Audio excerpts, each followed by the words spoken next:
I'd buy this as my first FPV controller in 2023.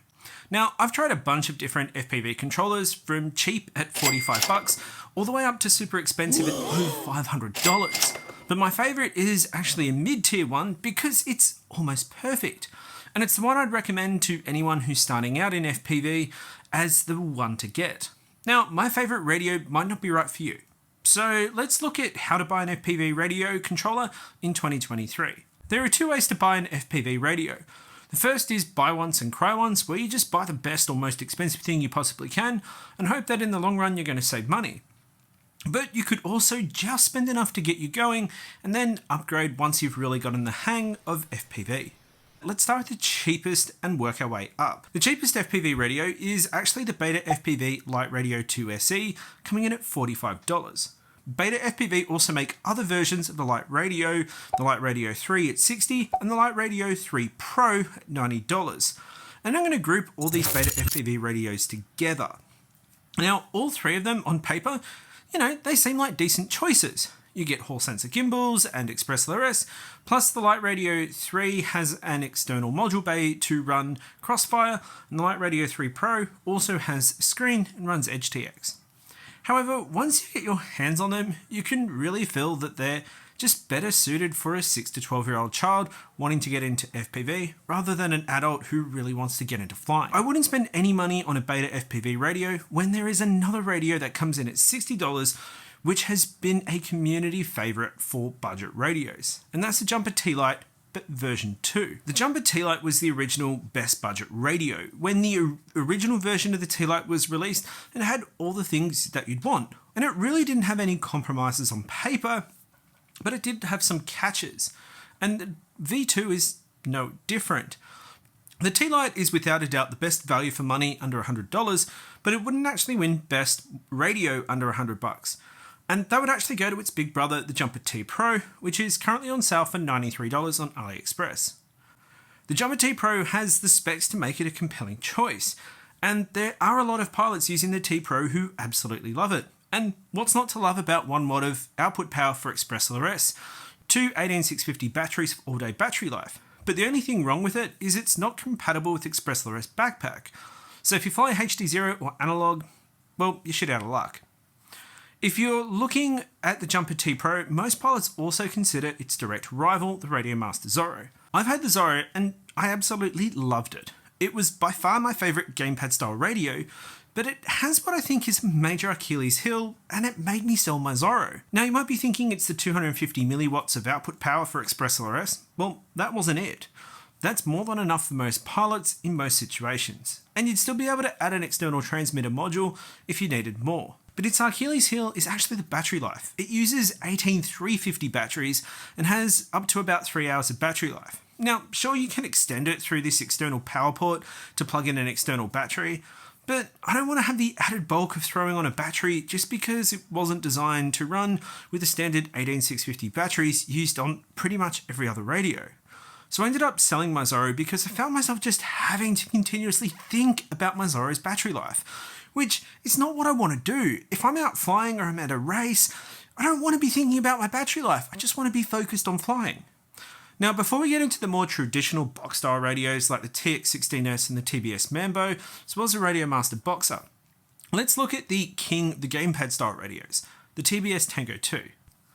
See, the TBS Tango 2 has been a community favourite, and it's pretty much been the undisputed king of the gamepad style form factor since its release in 2020. It has great ergonomics whether you're a pincher, hybrid or thumber, and it comes with internal crossfire. If you're a crossfire till I die pilot, then it's really the only gamepad radio you should consider. That's if you can buy one.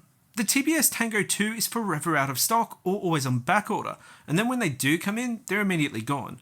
So most pilots end up choosing something else anyway, simply to get in the air. The issue I have with the Tango 2 is that if you want to fly anything other than Crossfire, such as Express LRS, Ghost, or even TBS's own 2.4 GHz high-speed radio link Tracer, you get limited performance as the Tango 2 can't handle the high transmission speeds of those radio links. It'd be like owning a Ferrari and not being able to get out of second gear. The same applies to the TBS Mumbo, which has been a reasonably popular radio, simply because Mr. Steele uses it. and it comes with internal tracer, not crossfire. And tracer isn't available on any bind and fly or pre-built drones, so you're going to need to be adding an external module for crossfire or XpressLRS, or swapping out the receivers on your drone. What I really loved about the Mumbo was its form factor, but it still didn't come without its issues. You see, both the Tango 2 and the Mumbo run an operating system called Freedom TX, and that was meant to be a temporary fork of OpenTX, which is the main operating system most radios run on. And TBS is supposed to be working on having both the Tango 2 and the Mumbo work with EdgeTX, which is the new main operating system, but 3 years after release and it's still not done. And I really wouldn't count on it being done anytime soon. But the other issue that both the Mumbo as well as the Tango 2 face is gimbal accuracy. And that gimbal accuracy degrades over a shorter lifespan than the other radios on the market. And it degrades to the point where you're always having to recalibrate the sticks, which is really, really annoying. Now, I love the Mumbo, but there are other box-style radios out there such as the TX12, the TX16S, as well as the Radio Master Boxer that you might actually want to consider, who don't have those same Achilles heels and same limitations as the Mumbo. Now, the Radio Master TX12 is basically the Radio Master Zorro in box form factor, but you can really say that the Zorro is the TX12 in gamepad style form factor. But unlike the Zorro, the TX12 does run off 18650 batteries, giving you that all-day battery life, and it does come in at $99. But the thing you have to look out for with the TX12 is it uses the mini gimbals like the other gamepad style radios, and not the full-size gimbals like you'd find on the Radio Master TX16S. So let's talk about that, the TX16S, the king of the traditional form factor radios. And the TX16S has been the go-to radio for pilots for the last few years. And it's pretty much been the standard that you're going to see right across the hobby, and it's highly recommended. It also comes with a great second-hand market and is always in demand. The problem I have with the TX16S is it just has way too many switches that get in the way of being able to use it and hold it properly. And I find them to be completely annoying. But the other thing is, you're not going to use most of those switches as an FPV quad pilot. So on my TX16S, I removed all those extra switches that I'm not going to need, making it more to my liking. The Radio Master TX16S starts at $200, and you can configure that all the way up to a total cost of $529. If you look at the basic specs across all the models, the color touchscreen is a real nice to have. But when you've got the goggles down, the screen on your radio doesn't really matter. The XpressLRS version has up to 250 milliwatts of output power, and then you can add any external module through the external module bay. And while the TX16S is a great radio, and it has been the king for the last few years, well, its reign is sadly over. There is a new king, and the new king comes from the same royal family. As they say, the king is dead, long live the king. The new king is the Radio Master Boxer. Well, at least in my mind. It's smaller form factor and it's more compact than the TX16S, but uses the same full-size gimbals, has less switches, and it really has the switches that you just need.